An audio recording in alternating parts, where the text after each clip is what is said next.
Sekarang kita membahas aspek berikutnya dari tes daya dengar usia 18-24 bulan ya Bu, yaitu kemampuan reseptif.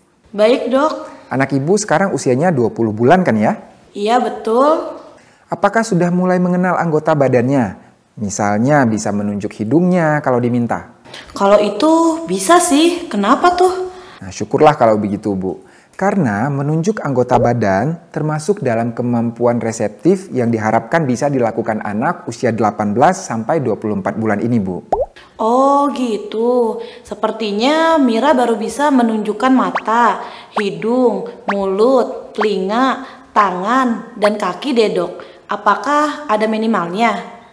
Wah bagus sekali itu Bu. Memang biasanya anak seusia anak Ibu sudah bisa menunjuk beberapa anggota badannya dengan benar jika diminta. Namun pada rentang usia ini, jika hanya bisa menyebutkan satu saja bagian badannya dengan benar, itu sebenarnya sudah cukup kok Bu. Wah syukur deh, saya kira harus lebih banyak lagi.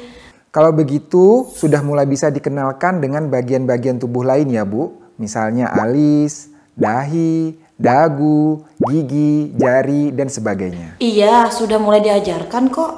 Wah, mantap, hebat namanya. Lalu apakah Ibu ingat pada rentang usia yang lebih kecil sebelumnya, anak diharapkan bisa mengikuti perintah yang lebih sederhana? Oh, iya ingat. Yang memberikan perintah tanpa diberikan bantuan ya? Betul, Bu. Nah, jadi tes kemampuan anak rentang usia 18-24 bulan juga sama, Bu. Anak diharapkan bisa mengikuti perintah sederhana tanpa diberikan bantuan. Bedanya, pada saat ini instruksi yang diberikan dua sekaligus, Bu. Misalnya, ambilkan sepatu dan bawa ke sini. Itu termasuk dalam dua perintah dalam satu kalimat. Belum pernah dicoba sih.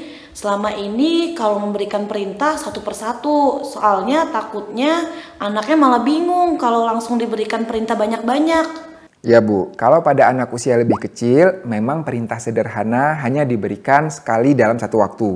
Namun untuk usia saat ini, anak biasanya sudah mulai bisa menjalani dua perintah dalam satu kalimat. Apakah ini terkait dengan pemahaman anak akan apa yang diucapkan orang lain? Betul sekali Bu. Jika anak bisa menjalani perintah sederhana yang diberikan, artinya anak sudah bisa paham apa yang dimaksud oleh orang lain. Namun lebih dari itu, hal ini juga terkait dengan apakah anak memiliki pendengaran, daya ingat jangka pendek, atensi, dan konsentrasi yang cukup baik untuk bisa mendengar, mengingat, dan memproses sebuah informasi sehingga bisa menjalankan perintah sesuai dengan instruksi yang diberikan. Lalu bagaimana dok cara saya menguji ini kepada Mira? Bagaimana kalau saya menjelaskannya sambil menunjukkan video? Oh boleh dok, supaya bisa terbayang. Oke, sebentar ya. Ayo ambil satu aja. Satu. Nih tuh. Sopin gajah. Ini. Taruh di mulutnya. Taruh. Nyam nyam nyam nyam nyam. Enak gak? Enak ye. Lagi. Abis ya. Lagi. Sopin gajahnya. Yang benar di mulutnya di sini nih. Nyam nyam nyam nyam. Enak gak? Enak, lagi, habis. Oh gajahnya minta minum gajahnya aus. Mana minumnya? Mana ya? Oh ini dia nih. Udah deh kasih minum ke gajahnya, kasih.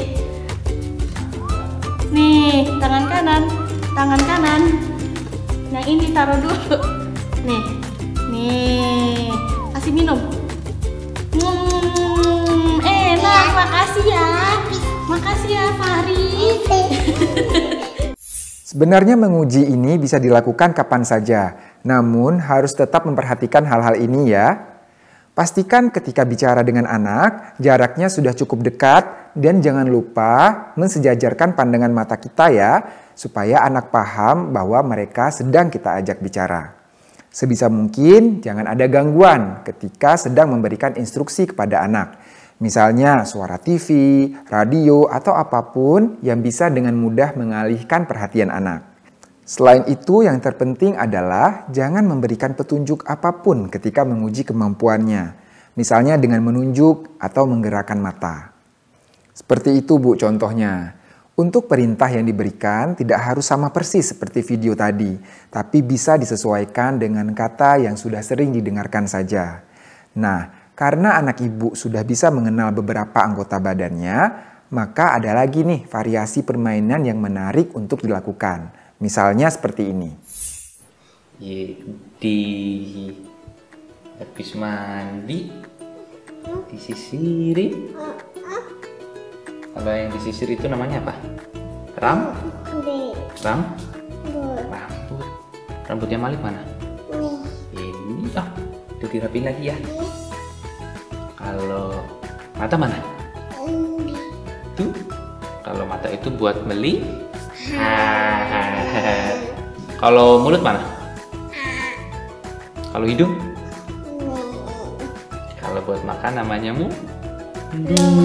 mana mulutnya? Itu. Sisirin lagi ya. Biarkan. Mari ganteng lagi. Ganteng. Pada video ini kita bisa memberikan dua perintah sekaligus untuk menunjukkan anggota badannya, sembari dilakukan dalam suasana bermain. Sama seperti tadi, ketika hendak menguji kemampuan anak, jangan memberikan bantuan petunjuk apapun ya Bu. Untuk melakukan ini, perintahnya juga tidak harus sama persis. Kalau kiranya anak ibu sudah mengerti lebih banyak kosakata, perintahnya juga bisa ditambahkan seperti kedipkan mata dan julurkan lidah, angkat tangan dan usap rambut, dan lain sebagainya. Disesuaikan saja dengan pemahaman anak ibu pada saat ini. Wah, kalau dilakukan seperti tadi jadi menarik ya. Jadi ada variasi bermainnya. Dan kita juga tidak hanya terkesan menyuruh-nyuruh saja. Betul Bu. Terkadang anak tidak menjalankan perintah yang diberikan bukan karena perkembangannya terlambat, tapi ya karena tidak mau saja. Jika dilakukan dalam situasi bermain seperti tadi, ya diharapkan memang jadi lebih menarik untuk dilakukan anak. Iya ya, betul. Nah, nanti bisa dicoba tuh Bu dengan anak ibu. Iya, nanti saya coba Dok. Lalu tes daya dengar berikutnya apa Dok? Kalau begitu kita masuk ke aspek tes daya dengar anak pada usia 18-24 bulan yang berikutnya ya Bu. Oke Dok.